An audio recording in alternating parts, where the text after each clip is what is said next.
But I love how he says, like, it was a bloody holocaust for the short time it lasted. The small wooded slopes were strewn with American and enemy dead, and of those in the agony of dying. Anastasia Harmon has always been fascinated by World War II. I read my great-grandfather's memoir. He was a POW during the war, and he came home. He was one of the lucky ones. Her great-grandfather was captured by the Japanese and became a prisoner of war at the age of 45 during the Philippines campaign in the 1940s.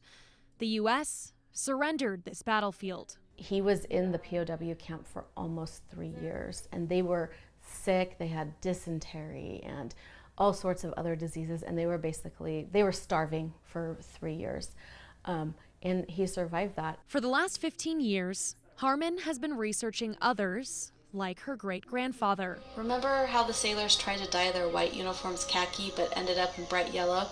Yeah, the Japanese noticed. And recently launched a podcast titled Left Behind. The fact that we surrendered is not a narrative that is put out there a lot. And so I say it's a podcast about the people left behind when the U.S. surrendered in World War II, because we did. We surrendered so many people, and we surrendered an entire country. More than 400,000 Americans are estimated to have lost their lives during World War II.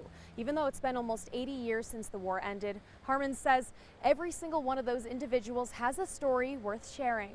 I can go through every single person up here and I can tell you their story.